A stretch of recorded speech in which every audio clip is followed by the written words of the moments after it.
Hey, salut tout le monde, on se retrouve aujourd'hui pour un unboxing assez spécial, puisque ça fait assez longtemps que c'est pas arrivé, mais je fais l'unboxing du mois de mars, au mois de mars. Wouhouhouhou, exceptionnel. Et du coup, la Bobox, qui comme ces derniers temps en fait a le logo en avant, et qui s'est occupé des putains de... Ah, c'est moi. Ah, ça y est, hein.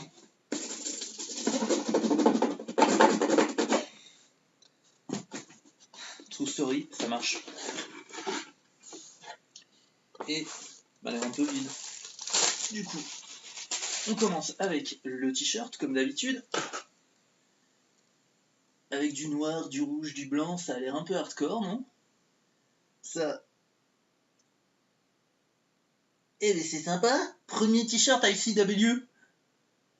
Hey hey. Et ma foi, il est... Il est pas seulement classe, il est plutôt métal, en fait. Mais il dénoterait carrément pas, en fait, dans un concert. Super. L'un des plus chouettes que j'ai eu pour le moment. Putain, c'est le bordel, ils ont foutu ça un peu n'importe comment. On va continuer avec le pins. Alors, le pins North Wrestling. J'ai mis la machine un peu loin, du coup, on voit mal, je pense. Je le rajoute un peu en avant. Et qu'est-ce qu'on voit? On voit en fait que c'est comme les précédents, avec deux machins noirs à l'arrière. Et il va aller rejoindre la collecte. Alors, par contre, je le savais pas, mais ça a été established en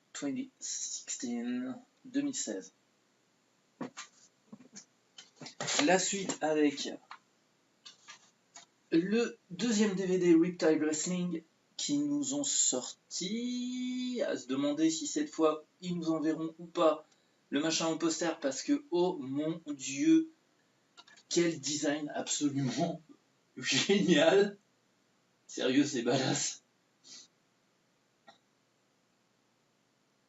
Avec des matchs qui ont l'air quand même plutôt sympas. Chuck Mambo contre Eddie Dennis dans une défense de titre Brighton Championship. Un 6-person tag team match, un singles match. On retrouve aussi Open contre Jimmy Havoc et Genie.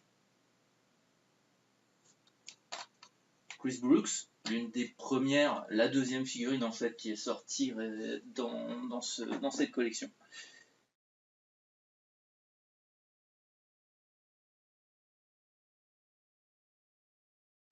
Oh, c'est pas comme c'était difficile, hein. On connaît maintenant. Et du coup, oh mais sérieux,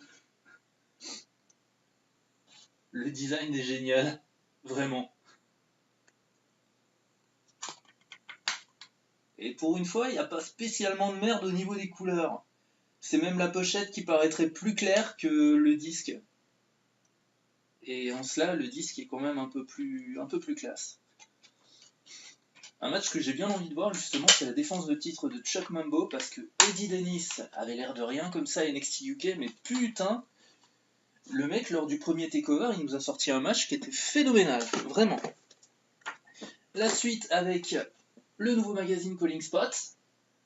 Ça doit être la 4e ou 5e édition qu'on a là-dedans. Bon, pour eux, c'est la 30e. Hein. Donc, soit j'ai un peu de retard, soit il y a des numéros qui sont passés au travers. Avec en façade The Man et à l'arrière de la pub, non pas pour la WWE comme c'est le cas d'habitude, mais pour des produits anaboliques, des anabolisants. Est-ce qu'on a vraiment besoin de ça? Moi pas. C'est très années 60 comme titre.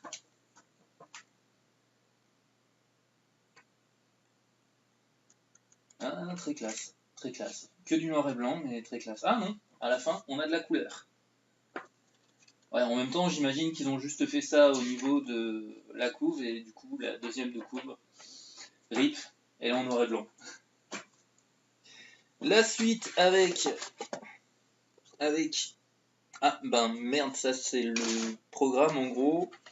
Donc la suite avec l'autocollant, qui rappelle le t-shirt qu'on a eu le mois dernier, enfin plus exactement il y a 2 semaines pour moi, étant donné que j'ai fait l'unboxing un peu tard, un tout petit peu, T-shirt qui était très classe à l'effigie de Flip Gordon. Le flyer habituel pour Turnbuckle TV qui a l'air d'avoir un partnership avec pas mal de fédérations. Ça peut être intéressant de regarder ça en fait. Bon, il y a plein de machins british, hein, évidemment. Regardez-moi la gueule des logos.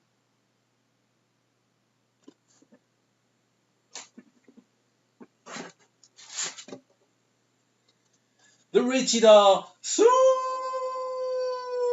Superstar Edge. Il a son regard de fou. Du coup, bah, ça change pas d'habitude, quoi. Enfin, ça change pas de quand il catchait, en l'occurrence. Son regard de fou. Et on finit avec un poster. Oui, comme j'ai dit, c'est assez vide, mais étant donné qu'il n'y a pas de figurine, ça prend pas beaucoup de place cette fois-ci. Et du coup, j'espère que je vais le déballer à l'endroit. Ah, ben, je pouvais pas le déballer à l'endroit, quoi qu'il arrive. C'est compliqué. C'est très compliqué, en fait. C'est le premier qui sort comme ça en format paysage plutôt qu'en format portrait. J'aurais dit que c'est techniquement Tyler Bates, mais le truc c'est qu'on n'a pas d'infos à l'avant comme à l'arrière. Hein, donc je pense que pour une fois on va céder du programme. Hein, on va le faire, ouais. Tiens, quand je parlais de gueule de fou, hein, Edge. Alors, Edge, ICW, North Wrestling, Dallas Sportatorium. Oh merde, j'ai loupé un truc. J'ai loupé cette bébête là qui se cachait en dessous du poster. Et du coup, après, j'ai reposé le poster par-dessus. Je suis un peu con en même temps, hein. Donc, le porte-clés à l'effigie du Dallas Sportatorium. A priori... Home of Wrestling every Friday night. Alors, je ne sais pas s'il s'agit de celui où était ici Dab. Je saurais pas dire. Ma culture n'est pas aussi lointaine que ça, malheureusement. Riptide Blackwater, Calling Spots, Beyond Gorilla Poster.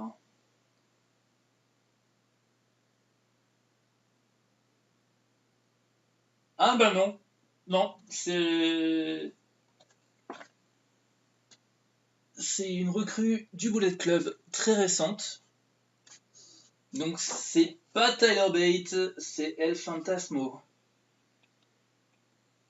Et du coup, le mois prochain, la prochaine figurine à l'effigie de Jimmy Havoc. Qu'on a vu avec un t-shirt il y a peut-être 2 ans. Ça fait un bail.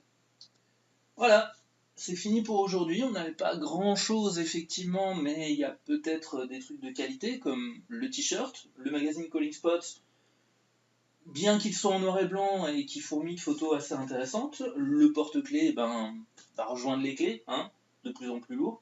Je crois que le Neyman de la caisse va pas apprécier. Et puis le poster qui est assez...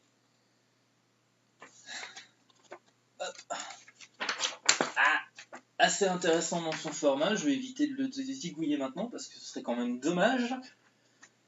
Très, très sobre.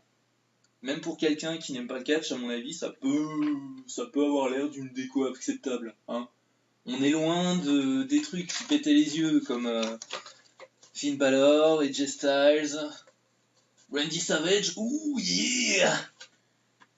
Et il y avait qui encore, Jushin Thunder Liger, qui lui aussi était quand même assez coloré.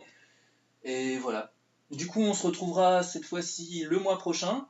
Je l'espère. Je vais essayer de continuer à déballer les box le mois où elles sortent. C'est quand même mieux, c'est plus sympa. Et en attendant, prenez soin de vous. Ciao. Ah, et j'ai oublié de dire, merci d'avoir regardé la vidéo jusqu'au bout.